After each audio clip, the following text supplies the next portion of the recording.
आइए इस वीडियो में हम विस्तार से बात करते हैं कितने तरह के होते हैं इक्विटी म्यूचुअल फंड। नमस्कार, एक बार फिर से आपका स्वागत है हमारे इस वीडियो में। मैं हूं आपका दोस्त बबलू कुमार सिंह, एक सर्टिफाइड फाइनेंशियल प्लानर हूं और पिछले 17 सालों से पर्सनल फाइनेंस के क्षेत्र में काम करता हूं और एक स्वाभिमान फंड एक्सपर्ट हूं। इक्विटी म्यूचुअल फंड का जो पहला पार्ट होता है वो है लार्ज कैप फंड। इसको कई fund house blue chip fund के नाम से भी जानते हैं। लार्ज कैप ये वो कंपनियां होती हैं जो देश के शेयर बाजार में नंबर 1 से नंबर 100 की कंपनी होती है। ऐसे जब 100 कंपनियों का पोर्टफोलियो बनता है तो ऐसे फंड को हम लार्ज कैप फंड बोलते हैं। अब 101 नंबर से लेके और 250 नंबर तक की जो कंपनी है, ऐसी कंपनियों को कैपिटल के आधार पे हम मिड कैप फंड बोलते हैं। तीसरा स्मॉल कैप फंड। जी हाँ, 251 नंबर से लेके बाकी जितनी भी कंपनियां शेयर बाजार में लिस्टेड हैं वो सारी की सारी कैपिटल के आधार पर स्मॉल कैप के अंतर्गत आती हैं। ऐसा पार्ट जो स्थिरता तो चाहता है बड़ी कंपनियों की तरह, लेकिन ग्रोथ भी चाहता है मझोली कंपनियों की तरह। मझोली कंपनियां बड़ी बनने के लिए काफी तेजी से प्रयासरत होती हैं।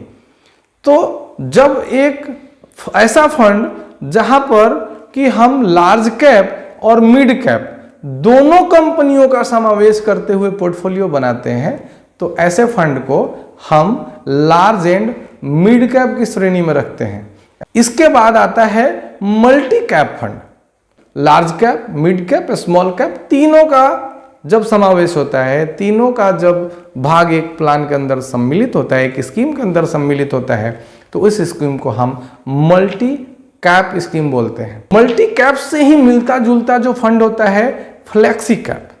फ्लेक्सी कैप भी मल्टी कैप से मिलता जुलता ही फंड है, लेकिन एक मामले में ये अलग है कि यहाँ पे फंड मैनेजर को फ्लेक्सिबिलिटी होती है कि मार्केट के सिनेरियो के अनुसार या तो अपना बड़ा हिस्सा कभी लार्ज में रख सकता है, या मिड में भी रख सकता है, या स्मॉल कैप में रख सकता है।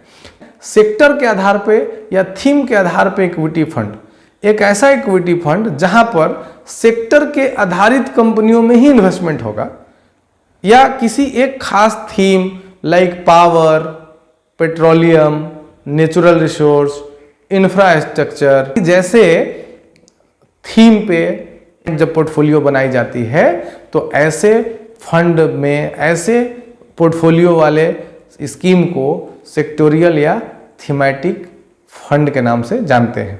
इक्विटी का ऐसा फंड बनाया जाता है जहां पर कि हम टैक्स के रिबेट की बात करते हैं, सेक्शन 80C की बात करते हैं म्यूचुअल फंड के अंदर। उस फंड को हम ELSS यानी कि इक्विटी लिंक सेविंग स्कीम की बात करते हैं। हमारी परचेज की हुई हर एक यूनिट 36 मंथ के लिए लॉक हो जाती है। हम 36 मंथ से पहले अपने पैसे को नहीं निकाल सकते। एक ऐसा फंड जहां पर जब हम इन्वेस्टमेंट करते हैं तो उसके अंदर हमारे प्रॉफिट के तौर पर बीच बीच में डिविडेंड भी दिया जाता है। ऐसे स्कीम्स को हम डिविडेंड यील्ड फंड बोलते हैं। यह भी इक्विटी फंड का ही एक हिस्सा है। नेक्स्ट बात करते हैं कॉन्ट्रा फंड की। जी हाँ, कॉन्ट्रा फंड भी इक्विटी फंड का ही एक हिस्सा है। दो तरह की स्ट्रेटजी एक ही स्कीम के अंदर लगाते हुए जब इन्वेस्टमेंट होता है, तो ऐसे में हम कॉन्ट्रा फंड बोलते हैं उसको। नेक्स्ट बात करते हैं फोकस्ड फंड की।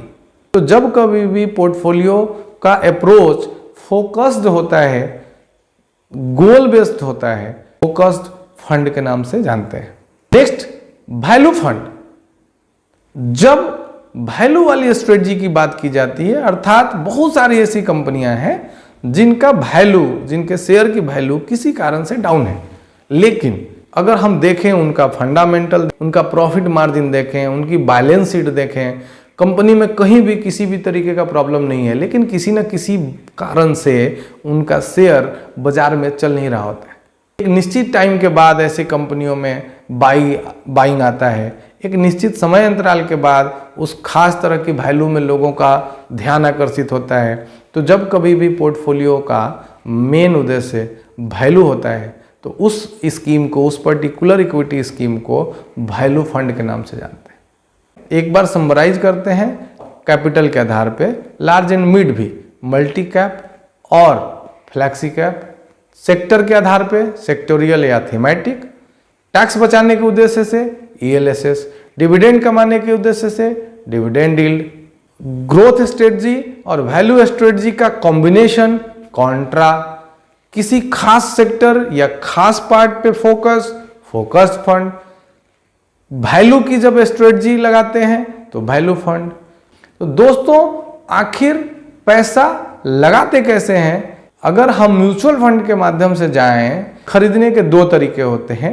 एक तरीका होता है लमसम, यानी कि आज जो भी पैसा वन टाइम हम एक बार में देंगे और उसके हम यूनिट्स परचेज करेंगे। आगे हम परचेज करेंगे या नहीं करेंगे ये हमारे ऊपर डिपेंड करता है। हमारे पास पैसा होगा, हम फिर खरीदेंगे। कोई किसी तरह की कोई मजबूरी नहीं है कि हम पैसा लगाएंगे या नहीं लगाएंगे। ये हुई कि रसगुल्ला थाली में आया और एक बार में पूरा रसगुल्ला हमने खा लिया, हमारे अंदर में पूरा का पूरा रसगुल्ला एक बार में चला गया, जुबान को टेस्ट वही मिली, सब कुछ वही मिला। दूसरी स्ट्रेटजी होती है, वो होती है कि उसी रसगुल्ले को टुकड़े में खाना। उदाहरण के लिए छोटे छोटे कट बना के, छोटे छोटे पीसेज बना के हमारे मुंह में जब जाता है तो टेस्ट वही रहता है, हमारे पेट तक वही चीज़ पहुंचती है, लेकिन हम एक बार में उसको नहीं खाते हैं, धीरे धीरे उसको टुकड़े में टेस्ट करते हैं।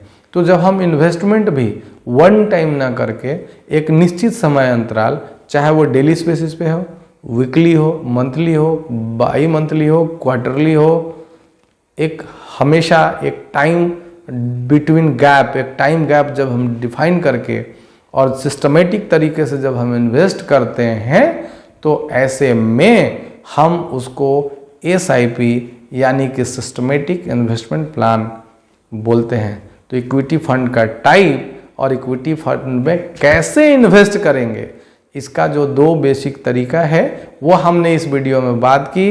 तो यहाँ तक वीडियो देखने के लिए आपका बहुत बहुत धन्यवाद। आशा करते हैं आपको वीडियो अच्छा लगा होगा। अगर आपको वाकई अच्छा लगा है तो हमारे वीडियो को लाइक करें, शेयर करें, सब्सक्राइब करें और बेल आइकन दबाना ना भूलें। आपका बहुत बहुत धन्यवाद। प्रणाम। जय हिंद। धन्यवाद।